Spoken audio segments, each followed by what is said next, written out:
Hello and welcome back again to Imaginary Creatures. It's so nice to have you back again today.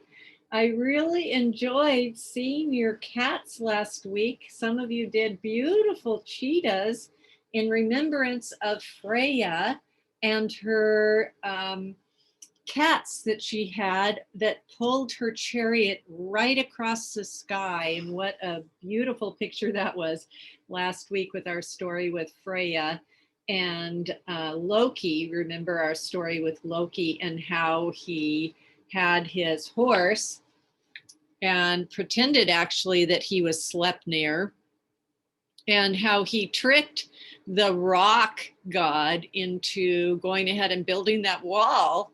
And that was a funny story too, wasn't it? He's a very clever guy, Loki the trickster, isn't he? And I thought you would like to hear one more story about him today. So I'm going to tell you another story that involves Loki and Idun. And so let me share the screen with you today so you can see who Idun is. Idun is a beautiful goddess who has these apples, and they're very special apples, as you will find out. They're golden apples, and these golden apples have a special purpose. So this story starts with Odin. You remember who Odin is, right? Odin is the king of all the gods. And you remember there were gods from different lands, and Odin was the god of all the different. Remember, I told you there was the Aesir family, and he was from the Aesir family, and they lived in Asgard. Well, anyway, Odin and Loki and Onir went exploring on the earth. And when they went exploring, they got very, very hungry. And Loki killed an ox while the others lit a fire. And what they were going to do was they were going to set the meat on the fire and roast it. But strangely, that meat did not cook, just never did cook. Then the gods heard a voice. It was an eagle in the tree up above. He claimed he was preventing the meat from cooking. He would remove his spell if the gods let him eat his fill. So they were so hungry that they went ahead and they agreed to that. And when they did, the eagle went and he ate all the best bits of the food. Well, that made Loki so angry that he took a stick and he attacked the eagle with this staff. What the bird did then was, this eagle, he grabbed hold of the stick and flew off with Loki still dangling from it.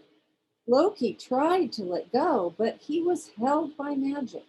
The eagle deliberately dragged Loki over thorn bushes and glaciers and rocks until he promised he would do anything if the eagle would only let him go.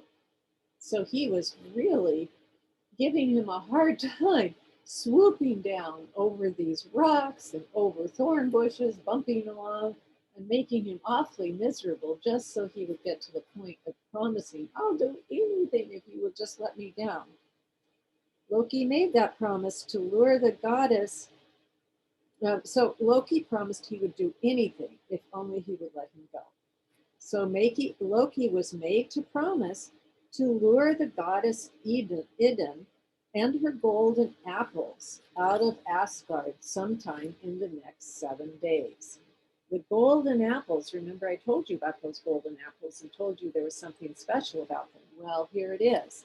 The golden apples were magic fruit that kept the gods young. Idun was their keeper. Loki tricked Idun into leaving Asgard with the apples. He told her he had found a tree in Midgard that bore golden fruit. It might be a new source of precious apples, he said. He persuaded her to investigate, taking her apples for comparison. So he said, come along with me. Hey, if we go to Midgard, I want to show you this tree. And this tree has golden apples too. In fact, they might even be better but you'll never know unless you take your golden apples along to compare. So bring yours to see if they measure up to these golden apples that I found. So she brought them with her, and as soon as Idun set foot in Midgard, the eagle swooped down and carried her off to Jotunheim. For he was really the giant Thiazi in disguise. Oh dear. So it was a plot, and Loki, our trickster, had tricked once again. Without those apples, the gods grew old and feeble. Feeble means weak. They did not know where Idun was, and they could not think of what to do. Heimdall said he had seen Idun leave Asgard with Loki. So they questioned Loki until he told them the truth. Then they threatened to kill him unless he brought her back. Freya, you remember Freya from last week? Freya lent Loki her falcon skin. You remember it was the falcon skin that she would put on that would let her swoop way up into the sky with her chariot, right? And fly up into the air. So she lent him the falcon skin, and he flew to Thiazi's stronghold. He found Idun a prisoner there. He turned her into a nut so he could carry her back in his beak, and then he flew back to Asgard.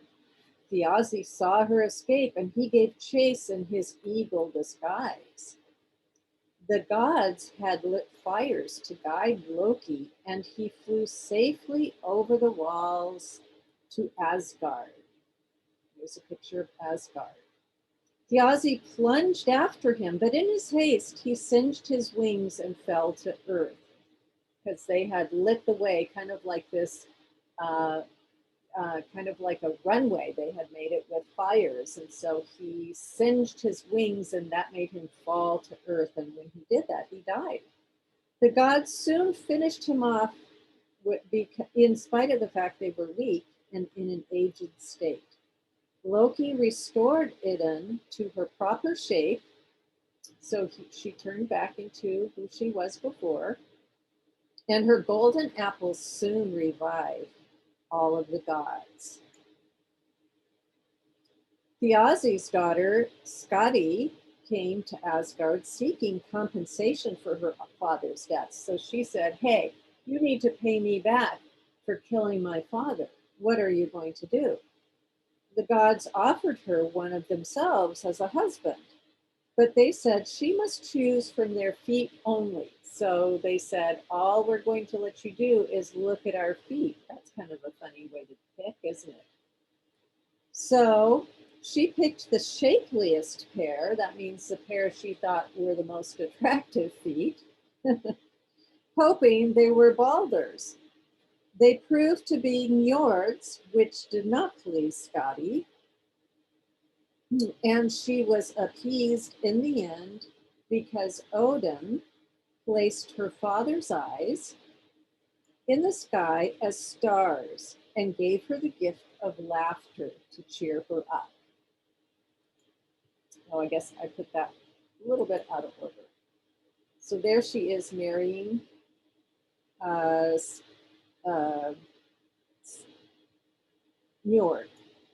And there's the stars that are her father's eyes. So that's rather poetic, isn't it?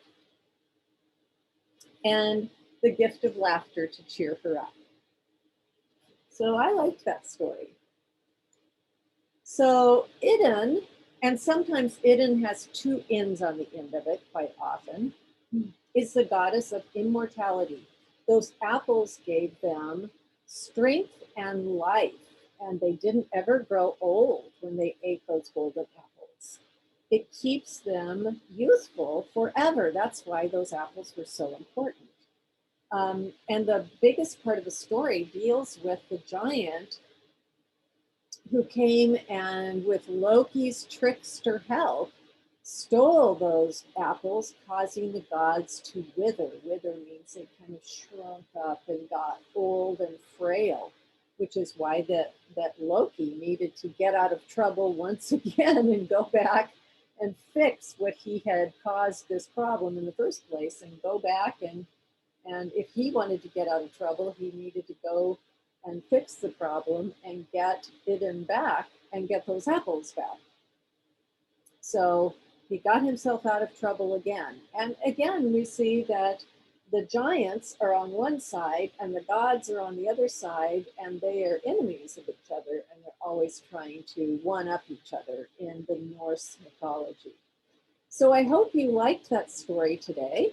And today, at the end of the story now, what you get to do is you can draw some pictures of apples. The apples that you will get to draw in the art hub are red apples, of course, but I think it would be kind of fun if you did at least one of them as a golden apple in honor of Idun.